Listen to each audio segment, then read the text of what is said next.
Bom dia, pessoal.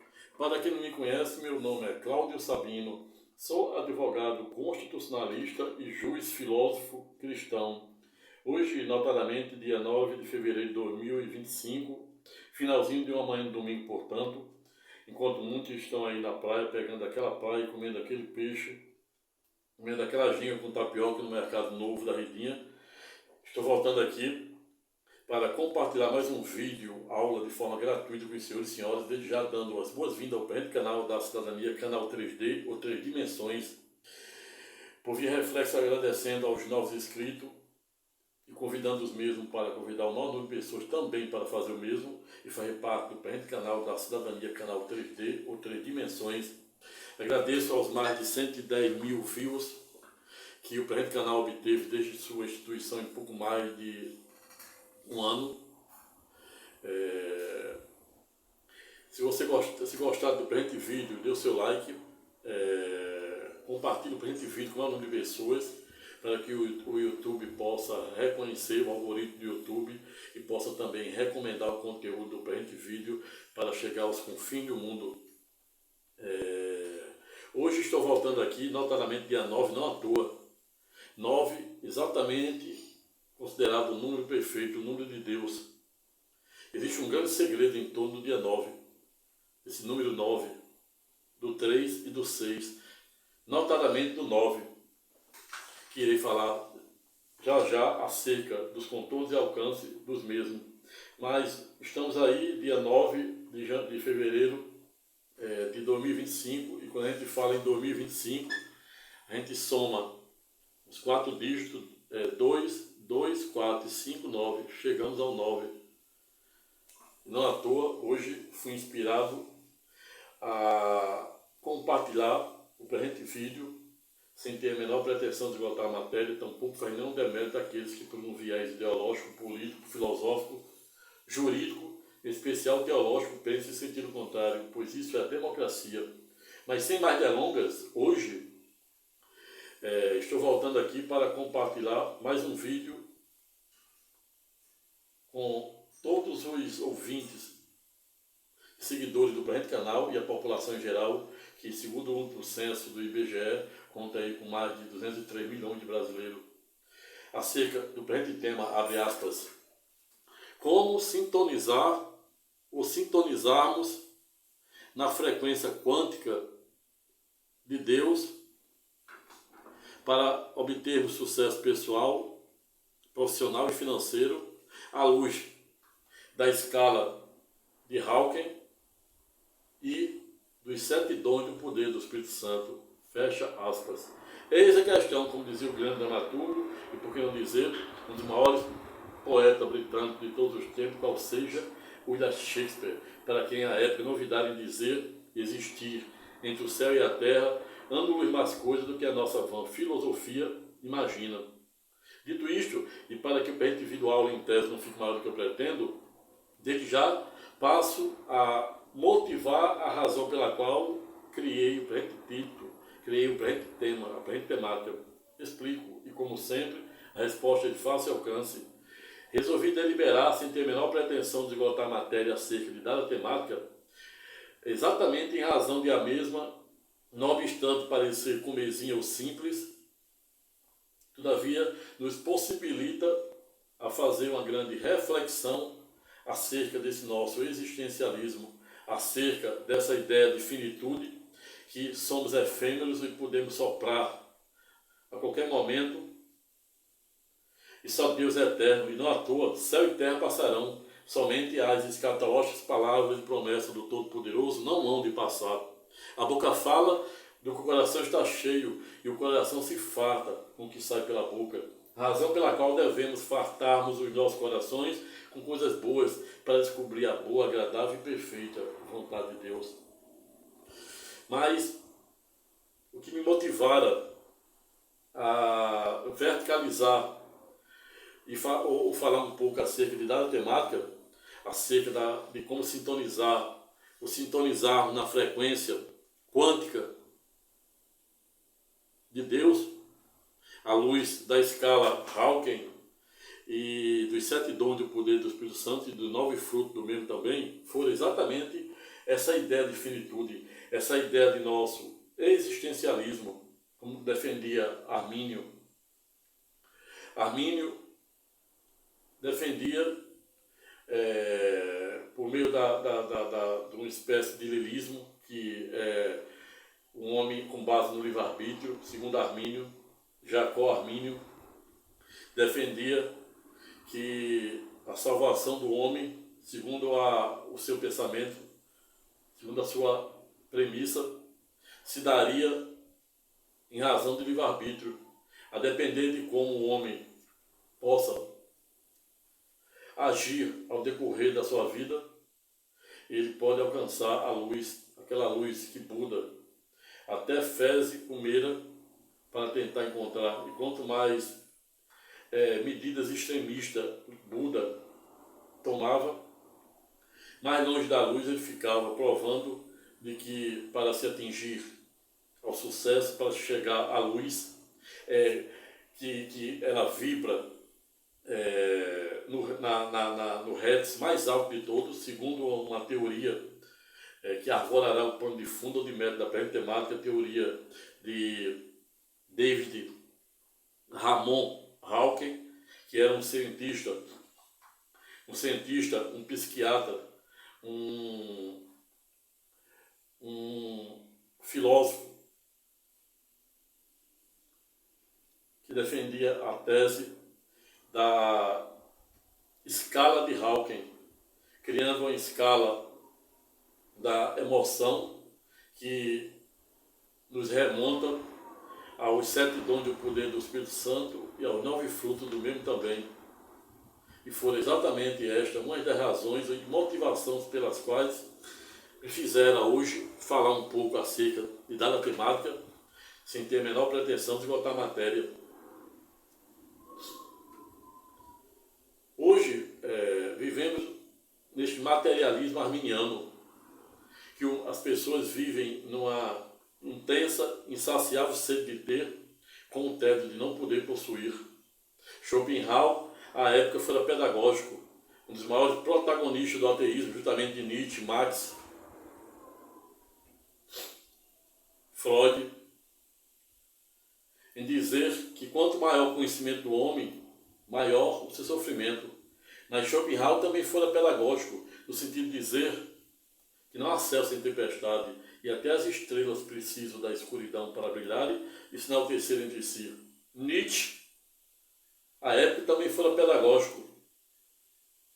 Quando estava a falar sobre o lirismo, disse entender ser também uma pessoa lirista aqueles que se esvazia em si mesmo para viver uma vida que não lhe pertence. Ou seja, Nietzsche, quando estava provocado a falar sobre o lirismo, para quem não sabe, o lirismo consiste exatamente numa filosofia atemporal em que o homem vive anarriei, como aquela música de Zeca Pagodinho. Deixa a vida me levar, vida leva aí. Deixa a vida me levar, vida leva aí. É assim que defende Jacó Armínio, por meio do lirismo, que é uma pessoa que vive totalmente desprovida de valores éticos e morais. Mas Jacó Armínio também defendia que a salvação do homem dependia desse livre-arbítrio, que é depender de como ele age, se ele será, que terá o domínio, que será o senhor do seu destino, como defendia o William Ernesto Henry, que inspirara Mandela nos 27 anos de segregação racial na África. Mas o poeta, o filósofo William Ernesto Henry disse que somos o senhor de nosso destino e o comandante de nossa alma, com a ressalva, é óbvio, naquilo que os estoicos, notadamente na pessoa do ex-imperador romano Marco Aurélio e o filósofo Sêneca, contemporâneo de Jesus, de Paulo de Tarso, citado por Dom Jerônimo, defendiam por meio da filosofia atemporal do estoicismo, que o homem não deve se envolver com coisas extremistas, coisas que ele não tem o poder de dirimir. E aí me vem à mente aqui um grande um dos grandes neurocientistas norte-americanos, que vem defendendo a tese da não existência do livre-arbítrio, a ponto de o mesmo dizer, no alto de sua infinita grandeza intelectual, qual seja o neurocientista americano Albert Sapolsky. Albert Sapolsky vem disseminando nas suas teses, ao longo da história, que o livre-arbítrio representa tudo aquilo que o homem não pode dominar, a contínuo remontando essa ideia do estoicismo, que o homem não deve se envolver com coisas extremas. Quando vamos para a crucificação de Cristo Jesus na cruz, existia um ladrão do lado e um ladrão do outro, e Cristo Jesus no meio, remontando essa ideia do meio. Quando observamos todos os templos budistas, existem 3 portas, mas somente a do meio está aberta, remontando em essa tese do Zen criado por Buda. Buda, para quem não sabe, o grande Siddhartha, até os seus 16, 17 anos, morava era príncipe, morava num castelo no Nepal, na Índia, aquela região que hoje para a aviação é considerada a área mais perigosa para o tráfego aéreo. Mas até os seus 16, 17 anos, Buda não sabia o que era o mundo exterior. Até que certo dia chamou seu motorista para levá-lo fora daquele castelo. E ele começou, isso 500 anos antes de Cristo, observar que fora daquele castelo existia miséria, existia fome, existiam pessoas morrendo por doenças, diversas enfermidades, vivendo abaixo da linha da pobreza. E isso comovera Buda, o grande Buda, a abandonar sua vida de príncipe, abandonar aquele castelo luxuoso e viver como um monge para correr em busca da iluminação. Esta iluminação que muitos buscam e poucos dão o primeiro passo para caminhar na direção dela. E não à toa que Jesus fora pedagógico em sede da nova e eterna aliança, quando disse: estreite o caminho e largue o caminho da perdição e da desgraça. Aí me vem à mente Billy Graham, um dos grandes protagonistas do avivamento norte-americano. Aquele que morreu aos 99 anos, veio ao Rio de Janeiro e encheu o Maracanã numa de suas palestras. Mas Billy Graham, para além de ter sido um grande protagonista do avivamento cristão norte-americano, assim como Martin Luther King, outro sim por via reflexa, Billy Graham também fora conselheiro de todos os presidentes norte-americanos de sua época. Você vendo o tamanho do respeito que tinha Billy Graham. Recomendo que pesquise sobre esse grande protagonista do avivamento norte-americano, qual seja Billy Graham. Mas Billy Graham foi pedagógico, quando disse que a palavra de Deus é a bússola do cristão. E a palavra de Deus, ela não atinge a sua plenitude se ela não for exercitada. Remontando aqui um ensinamento de Tiago em sede da nova e eterna aliança, quando disse que a fé não pode ser como as ondas do mar oscilante, ela tem que ser fervorosa, remontando o erudito Paulo de Tarso, aquele protagonista de escrever mais de 50% do Novo Testamento com base na nova e eterna aliança, da carta de Romano, das 13 cartas de Romano, o Epístolas a Filemon. Paulo de Tarso diz que o cristão, a fé do cristão não pode ser morna nem fria, tem que ser fervorosa. O verdadeiro cristão, na acepção jurídica do termo, não pode ser batizado num pote de vinagre. Ele tem que ser batizado diariamente com os 7 dons do poder do Espírito Santo e ungido com as armaduras, 6 armaduras de Deus e os 9 frutos do mesmo também. Quais sejam os 3 primeiros: amor, gozo e paz, cujo o amor, o gozo e a paz representam a Trindade, que é ver Deus em 3 dimensões, ou seja, o Deus Pai, o Deus Filho e o Deus Poder do Espírito Santo. Para quem tem dificuldade em entender a Trindade, existe um bizu, uma regra de ouro, para você entender a Trindade. Muita gente confunde o Antigo Testamento com o Novo, dizendo que o Novo revogou o Antigo. E isso é ipsilitz, um equívoco, com a devida vênia e respeito, e se não demérito àqueles que pensam sentido contrário. Se o Novo Testamento tivesse revogado o Velho, aquela triunfal e meteórica passagem da transfiguração de Cristo Jesus, ato contínuo cairia por terra, onde Cristo Jesus tem 12 discípulos, convida os 12 para segui-lo ao Monte Sinai.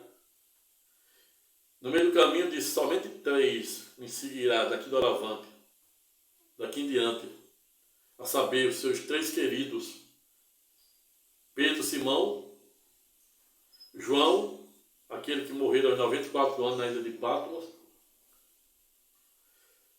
e Tiago. E eles observaram, testemunharam a transfiguração de Cristo Jesus, flutuando, iluminando, remontando aqueles 40 dias e 40 noites em que Moisés fora para o deserto orar e voltar ali ipsilitz iluminado, inspirando Michelangelo, o pintor Michelangelo, italiano Michelangelo, a esculpir a clássica e triunfal, que nos chamar, transcendental escultura de Moisés, cujo o próprio pintor, a saber, o italiano Michelangelo, achou tão perfeita aquela escultura que ele acabara de esculpir, que diz que Moisés estava até falando. A respectiva escultura se encontra no Museu da Basílica de São Pedro, em Roma, para quem quiser visitá-la.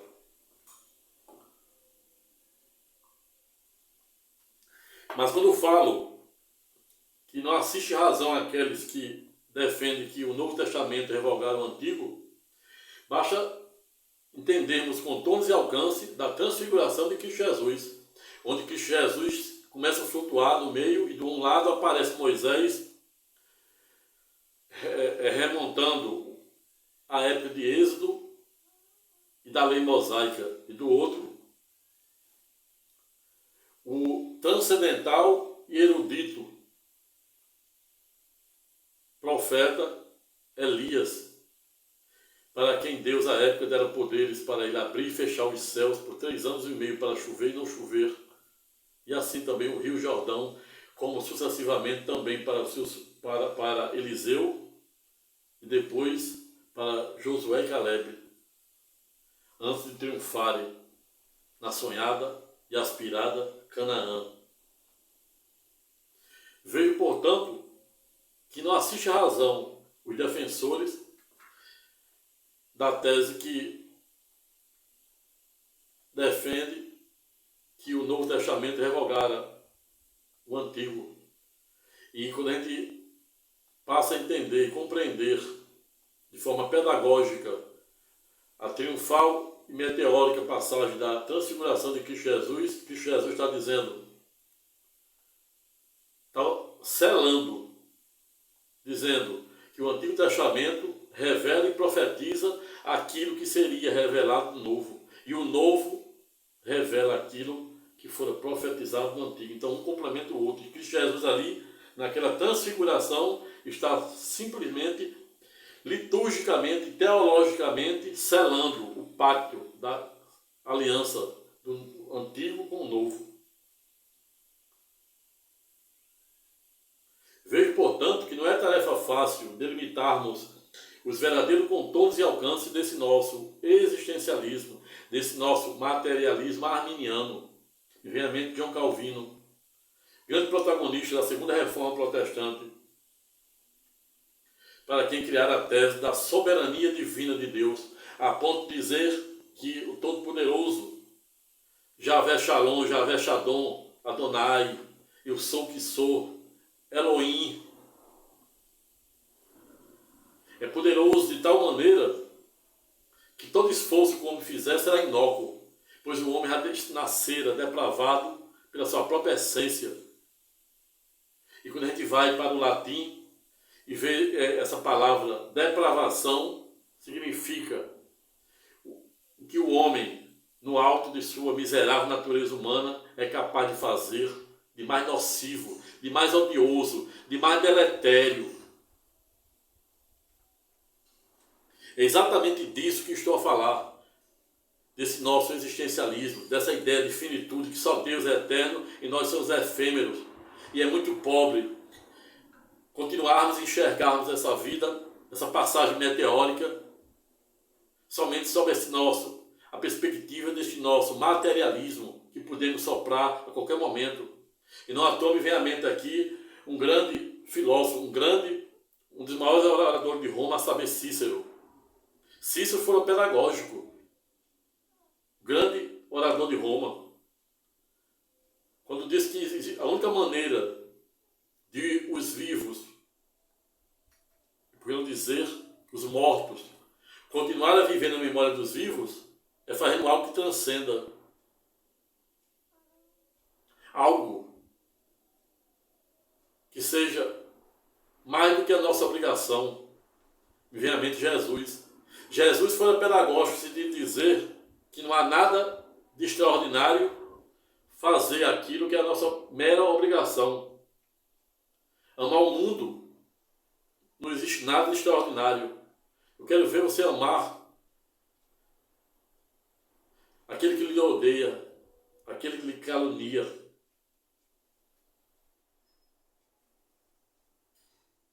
E aí estamos a falar de esvaziamento. E me vem à mente a parábola entre o joio e o trigo, que Jesus disse que de nada serve um grão de trigo jogado no chão, se ele não se permitir sepultar. E por sepultar se entenda, diariamente morrermos em Cristo, para nascermos. Cristo Jesus viveu como um de nós, viveu e morreu como um de nós, para que todos nós pudéssemos viver ou vivemos igual a Ele. Cristo Jesus, mesmo sendo Deus Pai e Deus Espírito Santo, se esvaziou do trono de Deus para se fazer homem servo na pessoa de Cristo, para ser o nosso Redentor e sumo sacerdócio na ordem de Melquisedeque. Cristo Jesus desceu ao ponto mais baixo da terra, a saber, o Hades e o Sheol.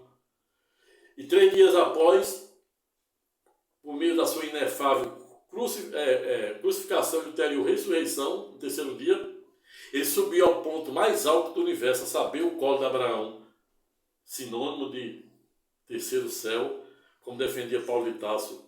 Paulo de Tarso, certa feita, disse ter ido a um paraíso, e lá ter visto coisas inefáveis, cuja sua miserável natureza humana não lhe era digna de revelar. E Deus lhe coloca um espinho na carne, e Paulo de Tarso ora por 3 vezes, pedindo para Deus libertá-lo daquela angústia de Jacó. E o Todo-Poderoso, como fica devedor de nenhuma de suas escatológicas palavras de promessa, fora pedagógico de dizer: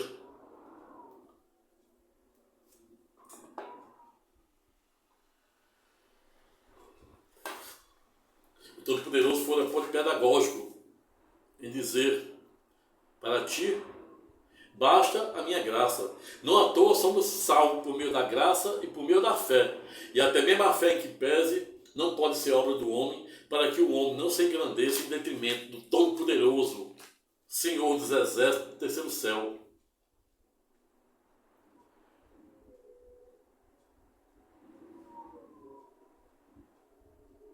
Ademais, também não era um pouco demasiado no ponto, contudo, lembrar, apenas a guisa de informação, que onde abundou o pecado, superabundou a graça.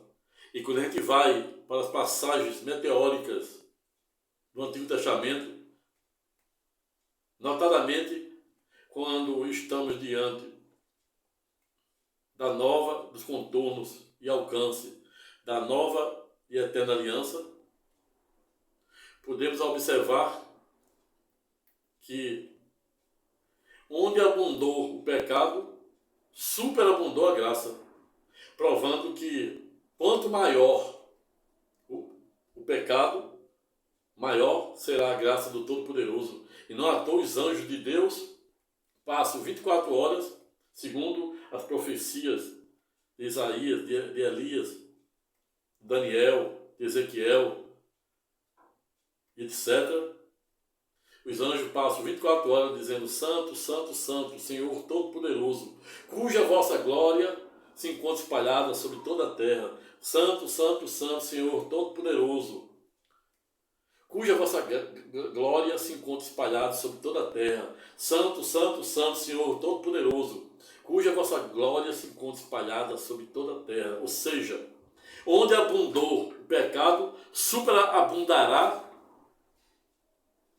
a graça, provando que, não obstante Lúcifer, para quem não sabe, era o anjo mais belo, mais poderoso criado por Deus, e Lúcifer era poderoso de tal maneira que resolveu não ouvidar, tampouco fizeram a menor cerimônia em achar que poderia ser superior ao seu Criador, a saber, o Eterno, a saber, Javé Shadom, Javé Shalom, Adonai, Elohim. Razão pela qual houve a rebelião de Lúcifer. Lúcifer corrompeu 1/3 dos anjos de Deus, e Deus não poderia deixar barato. Arremessou, revogou o livre-arbítrio que havia dado aos anjos. Hoje, os anjos só são dotados de espírito. Os animais irracionais de alma, que é sinônimo de mente. E nós somos privilegiados, nós homens, humanos. Somos dotados de alma, sinônimo de mente, teologicamente falando. Espírito, o sopro de Deus. Esse ar que respiramos é a maneira de sentirmos Deus. O Espírito de Deus, isso é a vida que Deus lhe dá, e depois esse Espírito volta para ele. Mas o homem, diversamente dos anjos hoje, que só são dotados de Espírito, e os animais irracionais apenas de alma ou mente, que é sinônimo entre si teologicamente, o homem Deus nos dotara de corpo, alma, que é sinônimo de mente, Espírito, e Deus ainda nos concedeu o livre-arbítrio. E muitos perguntam: se Deus revogar o livre-arbítrio dos anjos com a rebelião de Lúcifer, por que não, por via reflexa ou simetria, também não revogara o livre-arbítrio concedido lá no Jardim do Éden? Pois Deus, dado o seu inefável caráter de onisciência, de presença e de onipotência, ele não muda as suas escatológicas palavras e promessas. E para que o homem não dissesse que Deus era um tirano, que deveria segui-lo de goela dentro, ele disse: não vou revogar o livre-arbítrio. E o livre-arbítrio é uma potência que Deus colocou na mente do homem para ele fazer ou não fazer tudo que vier à sua mente, desde que observe a serotonina. Para quem não sabe, Deus colocara dois grandes, importantíssimos neurotransmissores no cérebro humano. Um no córtex, que é a dopamina, e o outro no meio do cérebro aqui, que é a serotonina. Este para controlar a dopamina. Dopamina é tudo que a gente aspira, que a gente deseja, a força motriz, a energia quântica, cósmica, que a gente acorda, vontade de trabalhar, de estudar, pesquisar, projetar o futuro e até mesmo usar o futuro para moldar e criar o presente. Mas se Deus quisesse que esse livre-arbítrio fosse limitado, ele não teria colocado logo aqui no meio do cérebro aqui a serotonina, que é um neurotransmissor para controlar a dopamina, para o homem não ficar um ser insaciável, o homem não ficar com sedes sexuais insaciáveis. O homem que tem sedes sexuais insaciáveis não usa a serotonina para frear a dopamina, ele não satisfaz só com a mulher, e é um homem que não tem mulher no mundo que fique com ele, é um homem que não tem casamento no mundo que suporte. Um homem que só usa dopamina para ganhar dinheiro e ele não utiliza o que ele conseguiu, não valoriza o que ele já tem, ele produz muita dopamina e não freia com a serotonina. Então ele é sempre feliz. é como dizia Schopenhauer, é uma sede de ter com o tédio de não poder possuir, remontando exatamente esta dicotomia entre essa dopamina, que é o futuro, aquilo que a gente aspira, aquilo que a gente deseja, e quando a gente consegue, a gente não sabe frear com a serotonina. Tem um vídeo aí que fiz, tem já publicado aí, os contornos e alcance de como usarmos a dopamina e a serotonina para alçarmos voo na asa do querubim, no sucesso pessoal, matrimonial, profissional e financeiro. Vejo, portanto, que não é tarefa fácil delimitarmos os verdadeiros contornos e alcances de nosso existencialismo, onde somos finitos, podemos soprar a qualquer momento e somente Deus é eterno. Não à toa, céu e terra passarão, somente as escatológicas palavras e promessas do Todo-Poderoso não hão de passar. A boca fala do que o coração está cheio, e o coração se farta com o que sai pela boca. Razão pela qual devemos fartarmos os nossos corações com coisas boas, para descobrir a boa, agradável e perfeita vontade de Deus. Mas afinal, do que estamos a falar? Em que tempo estamos? Como diziam os gentios, a época dos gentios. Explico, e como sempre, a resposta é de fácil alcance. Estamos a falar exatamente do tema: como sintonizarmos na frequência quântica e cósmica de Deus para alçarmos voo no sucesso pessoal, profissional e financeiro, à luz da escala de David Ramon Hawkins e dos 7 dons do poder do Espírito Santo. Quais sejam os 7 dons? Ciência, consciência, domínio, mansidão, fortaleza, sabedoria e temência ao Todo-Poderoso. Muitos aí, filósofos, profissionais, especialistas na autoajuda, diz que usa os 7 segredos para ter sucesso em tudo na vida, sem dizer que é os 7 dons do poder do Espírito Santo. E eu acrescento os 9 frutos do mesmo também, e as 6 armaduras do Todo-Poderoso.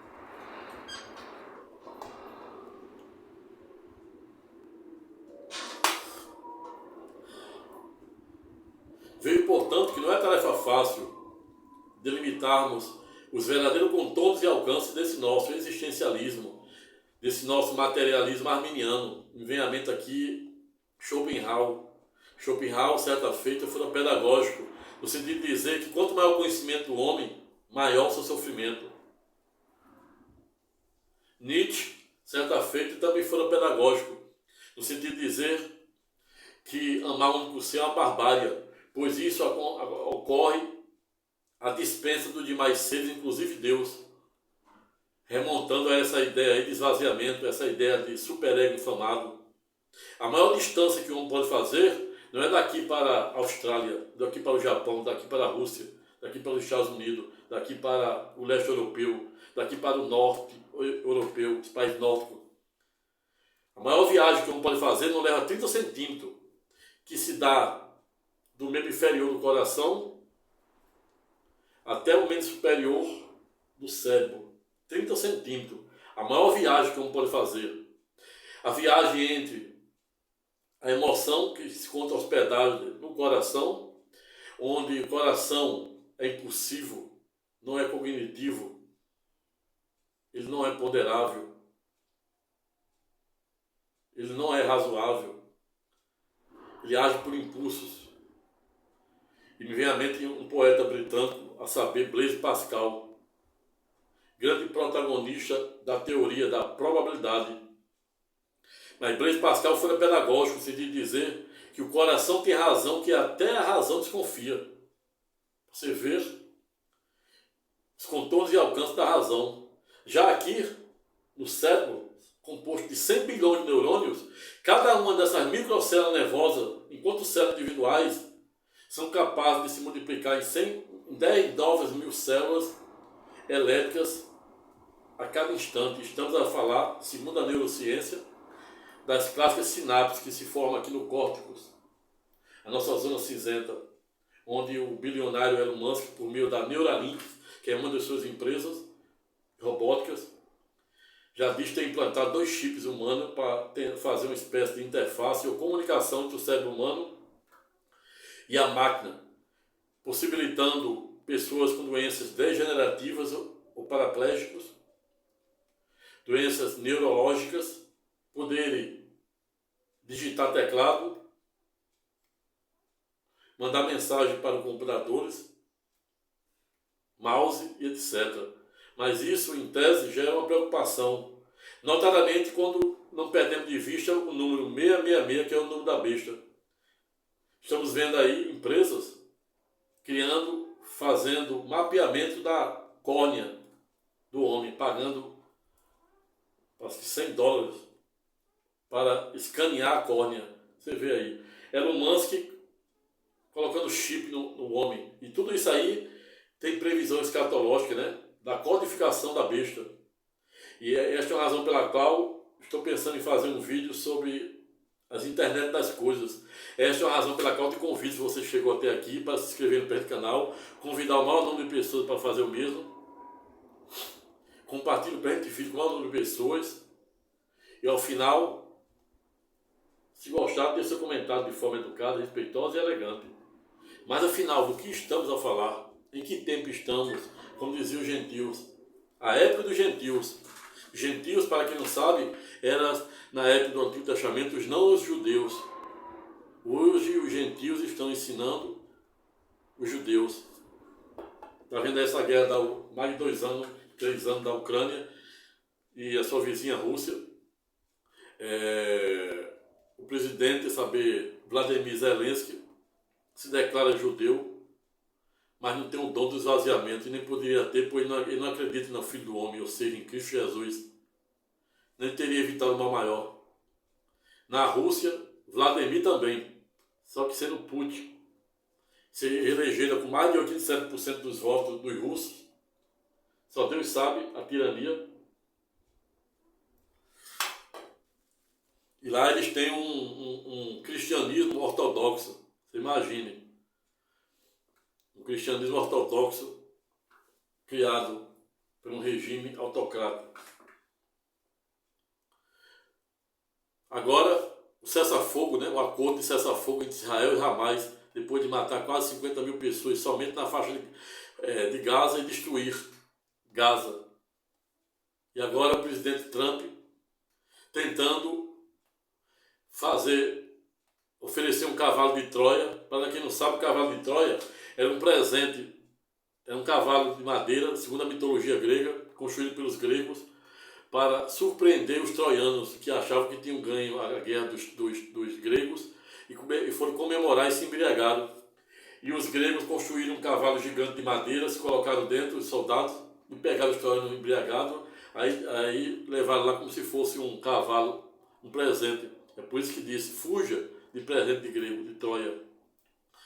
E hoje, por via reflexa, em pleno século XXI, a maior economia do mundo, que sabe a democracia sob a perspectiva de PIB, sob a perspectiva geopolítica, sob a perspectiva bélica militar, a saber, os Estados Unidos, prometendo aí acabar com Gaza, querendo expulsar os palestinos da faixa de Gaza, que lá não tem somente xiitas, que são terroristas, tem também sunitas. Para quem não sabe, os palestinos daquela área ali que fica na fronteira com o Egito e Israel, e ao norte banhado com o belo mar Mediterrâneo, existe a faixa de Gaza que antes da guerra, há 2 anos, moravam lá 2.500.000 palestinos muçulmanos, cuja maioria, em tese, era composto de xiita, governado pelo grupo terrorista Hamas.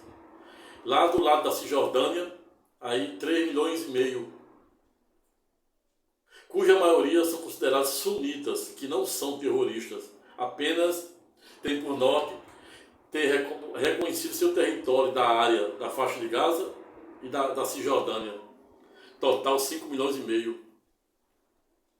Israel, antes da guerra, em torno de 9,5 milhões a população.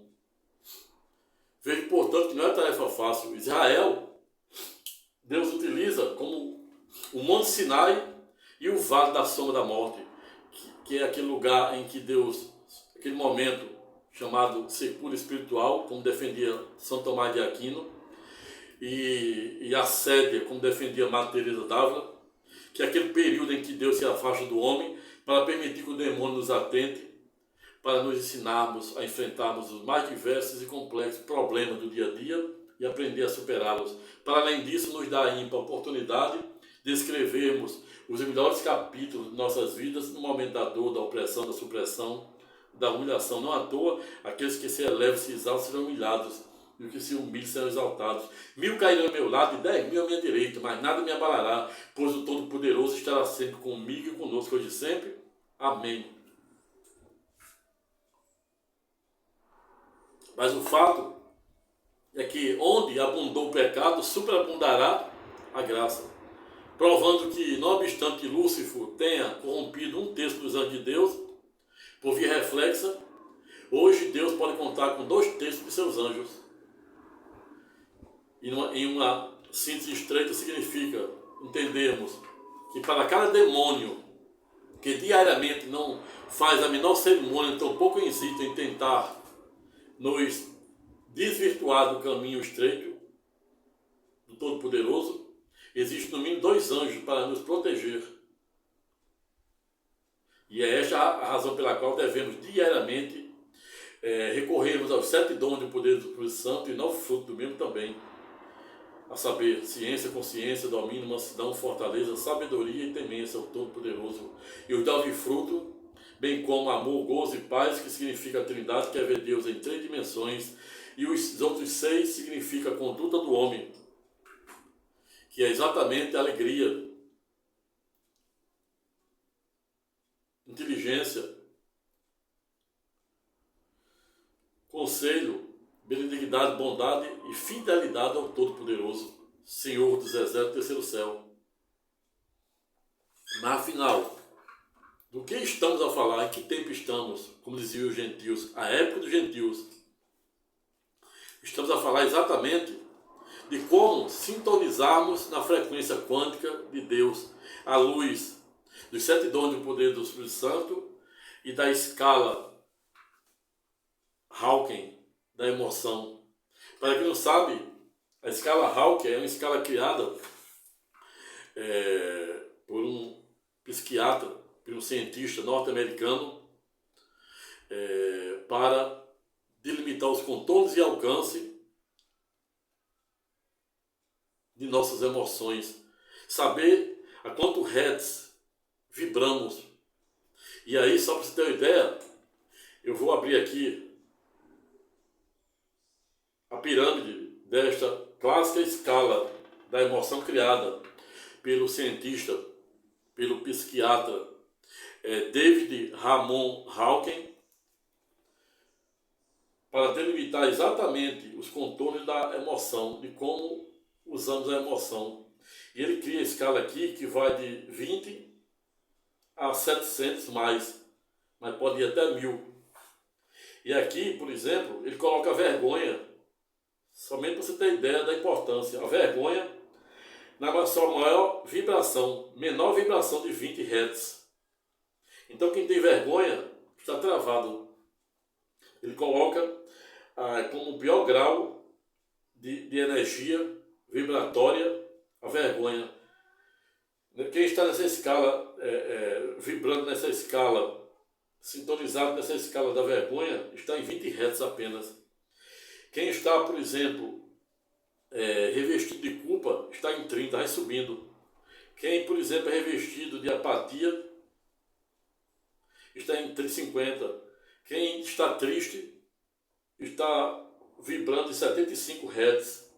Quem tem medo, aí me vem à mente aqui, grande protagonista, um dos grandes poeta e dramaturgo britânico, qual seja William Shakespeare, para que a época fora pedagógico, no sentido de dizer que o medo é o veneno que tomamos para desejar a morte de outro.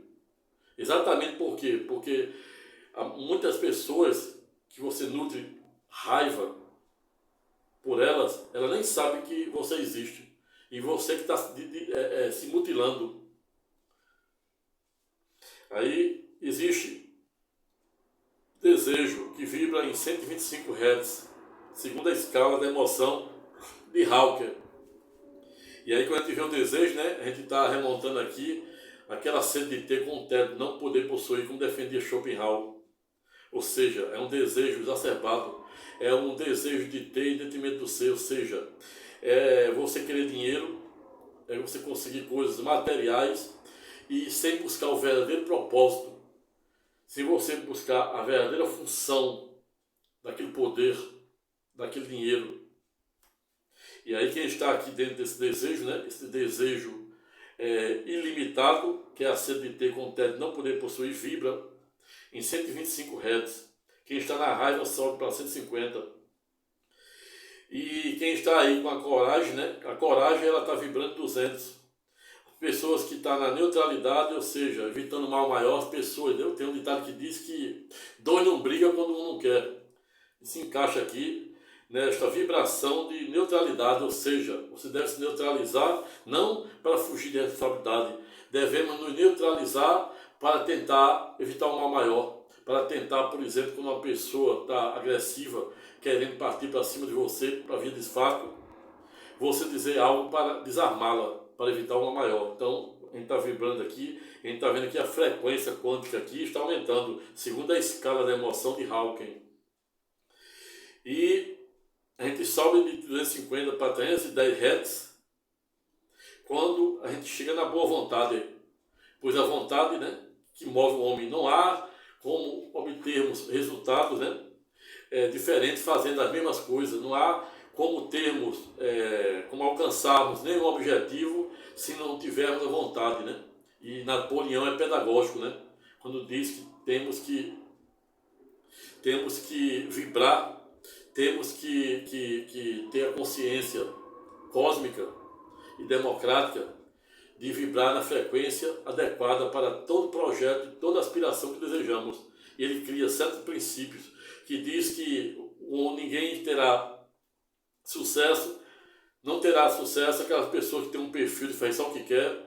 Por via reflexo, também não terá sucesso as pessoas que têm um perfil de fazer tudo o que os outros querem somente.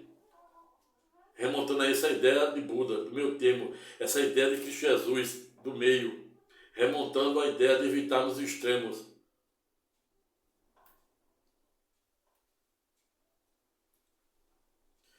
E a frequência de vibração quântica, cósmica, continua, né? A vontade, né? A gente precisa querer mudar, né? E não que adianta só, por exemplo, colocar 20, 30, encher a agenda no ano novo de planos e metas e não colocar, implementarmos em prática. Como é que a pessoa, por exemplo, quer sair do âmbito tostão a milhão? Tem que dar o primeiro passo. Então tem que ter o quê? A vontade. Tem que ter a vontade, tem que ter a consciência, tem que ter, canalizar energia. Tudo é energia. Tudo é energia quântica. Não existe nada no mundo, nada no universo, nada que o homem pense, nada que o homem faz, nada que ele imagine que não esteja ligado a algum ponto do universo. Estamos a falar da física quântica. Estamos a falar dos neutrinos. E aqui a gente continuando na escala da emoção de Hawking, ele pula aqui da vontade para a aceitação. A gente precisa se aceitar. Tem aquele ditado que diz: pessoas que não se aceitam, né? que têm, por exemplo, inveja do seu próprio corpo. As pessoas que não conseguem, por exemplo, conviver com o seu existencialismo, entendeu? É claro que tenhamos que diariamente buscarmos e renovarmos por meio de nossa mente, conforme Paulo de Tarso 32:12, quando diz, e é pedagógico no sentido de dizer que não devemos nos amoldar ao padrão deste mundo. Devemos, pois, buscarmos nos renovarmos por meio da nossa mente para descobrir a boa, agradável e perfeita vontade de Deus, remontando a lei da atração e por via reflexa de Jamie Allen. Jamie Allen, um poeta britânico, foi pedagógico no sentido de dizer que somos aquilo que pensamos. E sobre essa perspectiva, né, de como sintonizarmos na frequência quântica de Deus e das emoções, à luz da escala de Hawking e dos segredos, né, da lei de Deus, a gente tem que saber ter e desenvolver essa consciência mítica, essa consciência quântica, essa consciência cosmológica, a ponto de entendermos que não existe nada, tudo é energia, tudo é vibração. Eu vou dar um exemplo, como tudo é energia, e referendando a tese de Jamie Allen, que diz que somos aquilo que pensamos. Imagine você numa situação hipotética em que você, por exemplo, não está pensando em comprar uma roupa. E aí você começa a pesquisar uma roupa na internet. E onde você, por exemplo, antes você andava em lojas e tudo passava, via as vitrines, nunca nem observava aquela roupa. E quando você focou a sua visão, a sua vontade em comprar aquela roupa, onde você passar nas lojas, você vai ver aquela roupa. Por via reflexa, imagine outra situação hipotética em que você pensa em comprar um carro específico. Por exemplo, você pensa em comprar um Jeep Renegade. Você, não obstante existir Jeep Renegade no trânsito, né? Mas você sempre está no trânsito, ou andando de ônibus, ou andando do seu próprio veículo, mas você não é muito comum você estar observando determinado carro sem você ter um fim específico. Mas no momento que você bota na cabeça que quer comprar um Compass, que quer comprar um Jeep Renegade, que quer comprar uma Cherokee, aquele carro, quando você anda no trânsito, começa a lhe cercar, provando que somos aquilo que pensamos.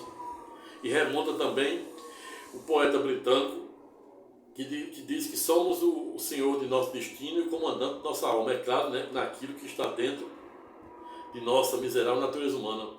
E também observando a Torre de Babel.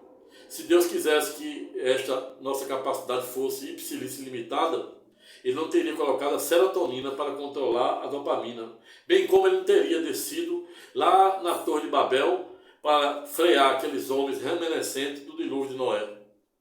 Então a gente tem que saber entender, ou entendermos o segredo de Deus. Não obstante, né, eu até dito no ponto que ninguém, por mais especialista que seja, jamais ninguém pode dizer que é especialista em Deus, pois se assim fosse, estaríamos substituindo o próprio Deus, e isso é ipsilício, ou literalmente, teologicamente impossível. Mas nós, tanto os teóricos, filósofos, teólogos, como nós advogados que estudamos hermenêuticas, exégeses, técnicas de interpretação, a gente tem uma facilidade maior do que pessoas que não estudaram. Apenas isso. E poder, né, esclarecer alguns pontos, né, que muitas pessoas têm dificuldade. Por exemplo, no direito. No direito existe uma obra clássica, sabe, a Teoria Pura do Direito, que na minha época muitos colegas do curso de Direito tinham dificuldade de entender Kelsey.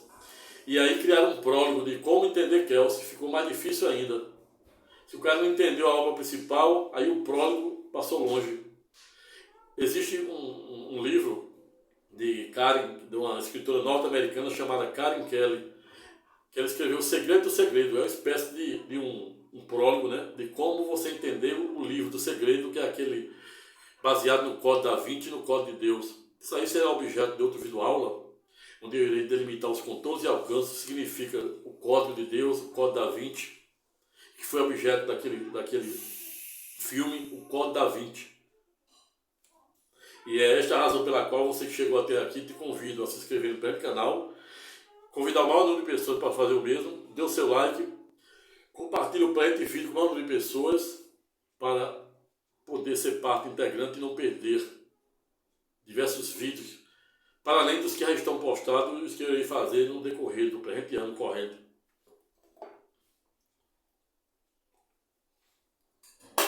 Veio a importância de como devemos vibrar na frequência de Deus. Como devemos vibrar na frequência quântica, de acordo com aquilo que aspiramos, de acordo com aquilo que desejamos. Pois não adianta projetarmos se a gente não dá o primeiro passo, como dizia Billy Graham. Billy Graham não, como dizia o grande ativista norte-americano Martin Luther King. Martin Luther King, certa feita, disse: quando se deparar com um grande número de degraus, não se preocupe, apenas dê o primeiro passo. É assim. E não à toa, quando Cristo Jesus diz que, o Todo-Poderoso diz que quanto maior a nossa fraqueza, como ele disse para Sara, esposa de Abraão, do patriarca Abraão, Sara, ouvindo a história de Deus para com o seu querido Abraão, ironizou com Deus quando Deus prometera dar o primeiro filho para Abraão quando ele tinha quase 100 anos e a sua esposa quase 90 e poucos anos. E ela ironizou: como eu, Senhor, uma mulher cuja fertilidade cessara mais de meio século, vou poder engravidar? Na verdade, você observar a cronologia bíblica, você vai notar que todas as mulheres dos patriarcas, Abraão, Isaac, Jacó, e etc., elas eram inférteis, justamente para Deus provar o tamanho do seu poder. E quando Deus disse, ouviu a fala de Sara, disse: você não pode, dada essa sua miserável natureza humana, mas eu posso, que eu sou todo-poderoso. Quanto maior a sua fraqueza, maior o meu poder diante de ti. E isso, contudo, não implica em dizer, tampouco reconhecer que o homem tem o poder de qualificar o poder de Deus. Mas o fato é que é na nossa fraqueza, que Deus nos dá aí a oportunidade de o homem se esvaziar da matéria, porque não há como se conectar com o Todo-Poderoso, que é um Espírito, é um fogo consumidor, e seu Filho unigênito, a palavra viva, cortante, mais do que uma lâmina, uma espada afiada, até penetrar a essência de nosso ser, para dividir a alma do Espírito. Quando Deus diz: quanto maior a sua fraqueza, maior o meu poder diante de ti, duas lições devemos tomar. Uma é de que ele nos coloca no vale da sombra da morte, no Monte Sinai, para andarmos, atravessarmos o fogo e não nos queimarmos, como houve com João, o apóstolo João, e também para podermos enfrentarmos os mais diversos e complexos problemas do dia a dia e aprender a superá-los. Para além disso, nos dando aí uma oportunidade de escrevermos os melhores capítulos de nossas vidas no momento da dor, da opressão, da supressão e da humilhação. Exatamente nesse ponto. E quando Deus diz que quanto maior a nossa fraqueza, maior o seu poder, é porque exatamente é na nossa fraqueza que nós conseguimos nos esvaziarmos, nos afastarmos da carne para se aproximar do Espírito. Somente por meio do esvaziamento da carne é que podemos chegar ao Espírito de Deus. As 6 armaduras do mesmo, do capacete e a bota da paz. Mas continuando aqui a escala da emoção de Hawker, David Ramon Hawker, objeto de nosso estudo de hoje, chegamos aqui, depois da aceitação que está vibrando aí em 350 Hz, chegamos aí numa escala de 400 Hz, que é a razão. E aí, Blaise Pascal, certa feita, foi pedagógico de dizer que o coração tem razão, que até a razão desconfia. Então a razão, mas na verdade, o coração tem emoção. E a razão está aqui, ó, na mente, no cérebro. E a razão, ela é cognitiva, ela é ponderável. Ela não age impulsivamente. Ela faz a devida cognição adequada. Cognição, sinônimo de conhecimento. E a razão está aqui. É o homem que pensa, né? É o homem sábio. O homem que usa a razão, me vem à mente São Tomás de Aquino, pai da escolástica. No momento em que a palavra de Deus era disseminada e ensinada somente por meio da igreja, por meio do clero, vem São Tomás de Aquino, por meio da sua dualística, tentando refutar o movimento monista de Santo Agostinho, dizer que doravante a palavra de Deus passaria também a ser ensinada pelos mestres. Aí cria escolásticas. São Tomás de Aquino, por meio da sua dualística, né, tentar aliar fé e razão. Vem a imprensa do alemão John Gutenberg disseminar também a palavra de Deus por meio da imprensa. E aí quando a gente vê os contornos e alcances da nova e eterna aliança, a gente deve entender a cruz, as 7 gotas derramadas na cruz, 6 na verdade, porque a primeira foi no jardim Getsêmani, onde fica a antiga cidade do rei Davi, Monte Moriá, construída com o Dom da Rocha, construída com 100 mil moedas de dinar de ouro pelo califa da época, e o Monte Moriá, o cenáculo onde Jesus se encontrava com seus discípulos, inclusive fora palco da última Santa Ceia, antes da sua inefável crucificação e ulterior ressurreição no terceiro dia. Mas continuando aqui na vibração quântica, né, da escala de Hawking, a gente sai da razão e chega ao amor. E o amor é um dos 9 frutos do dom do poder do Espírito Santo, bem como amor, que representa Deus, gozo representa Jesus, e a paz representa o poder do Espírito Santo. E depois do amor a gente chega em outro dom, em outro fruto do Espírito Santo, que é a alegria, ao lado de inteligência, benignidade, bondade e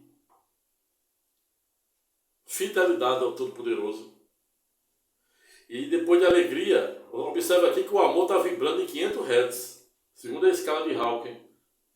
Do amor a gente sobe para 540 Hz. Você está vendo aí, ó, para a gente vibrar, ter amor verdadeiro, a razão 400. Aceitação, a gente precisa aceitar. E aceitar que aquilo que não tem remédio, remediado está. E quando a gente aceita, a gente enfrenta os problemas, porque a grande diferença, e o que significa resiliência e empatia, é exatamente isso. A diferença entre o homem que crê e o homem que não crê, o homem resiliente e o homem que não é a maneira de enfrentarmos os problemas. Todos iremos passar pelos problemas da vida, pela adversidade da vida, pelo vale da sombra da morte, pelo Monte Sinai.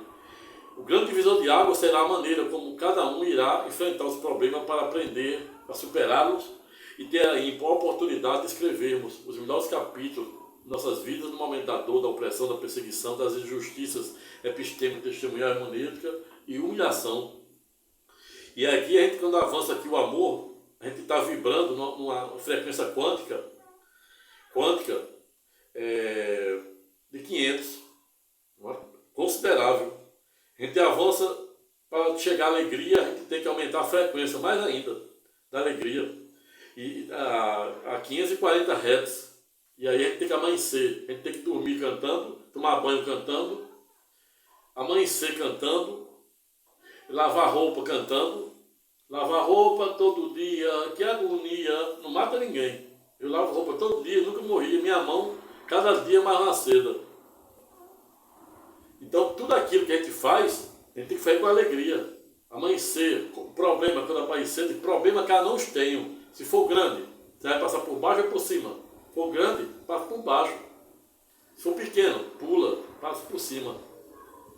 Vendo aí como é que a gente deve agir com base nessa frequência, como a gente deve sintonizar na frequência de Deus para alçarmos voo na asa do querubim, no sucesso pessoal, matrimonial, profissional e financeiro. E aqui a gente avança com essa alegria, né, cantando, não à toa, a nova Paulo de Tarso, né, de Romana Filemon, é pedagógico em dizer que vós devemos regozijai-vos. Regozijai-vos é o quê? Rir, cantar. O rei Davi, um dos reis mais queridos ao lado de seu sucessor filho, sabe, o rei Salomão, dançara nu para referendar, para adorar o Todo-Poderoso. O rei Davi, muitos perguntam que, não obstante o mesmo ter cometido pecados gravíssimos, o Todo-Poderoso o amava tanto. Ocorre que Deus escolhera cada um de nós ano-luz antes do ventre. Assim como já tinha escolhido Moisés, escolheu cada um daqueles patriarcas, cada um daquelas matriarcas, antes do ventre. Veja o quão importante é vibrarmos, aprendermos a vibrarmos na frequência correta. E aí, quando a gente coloca, né, a cultura e o hábito de sermos alegres, de cantarmos, cantar na dor. Tem uma passagem que diz que onde o pecado abundou, superabundou a glória, a graça de Deus. Ou seja, isso quer dizer que o poder de Deus será ano-luz maior do que todas as nossas adversidades. E Deus não dá um fardo que nós não podemos carregar. A diferença é que Deus nos testa, nos coloca no vale da sombra da morte para testar a nossa fé e, por via reflexa, saber nos ensinar, ou nos ensinarmos a construir de forma gradativa, como ele fez com Abraão. Mas quando a gente chega aqui, pula da alegria de 540 Hz, a gente chega à paz. Que a paz é o quê? O dom do poder do Espírito Santo. E isso aqui, a frequência já está em 600 Hz, segundo a escala da emoção de Hawking, David Hawking. A paz significa o dom do poder do Espírito Santo, chegando a 700, a escala 700, mais na iluminação, que é a vibração máxima que o homem pode alcançar, quando ele consegue transformar negativo em positivo, quando ele consegue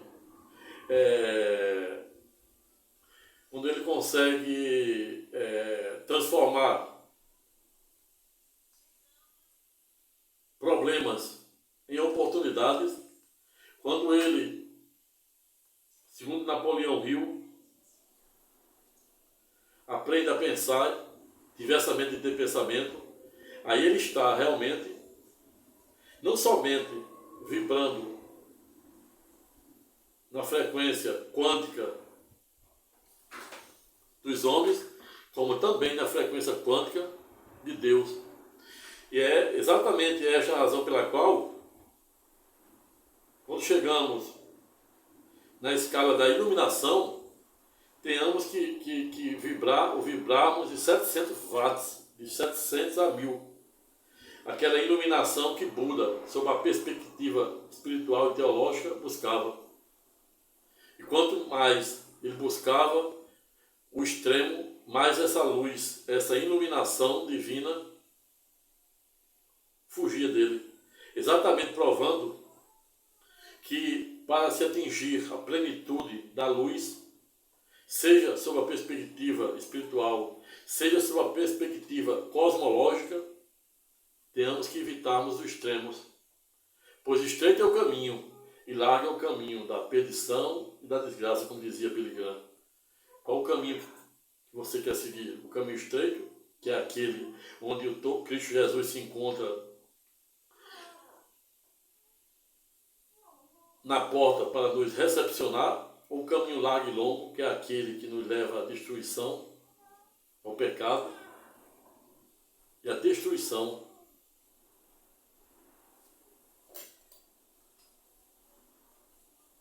Razão pela qual finalizo o pleno estudo temático no sentido de dizer que sintonizar na frequência quântica e cósmica de Deus nos remonta o acelerador de partícula, cujos cientistas, logo após construir o acelerador de partículas, começaram a manipular átomos A, B, C, D e etc., átomos da química.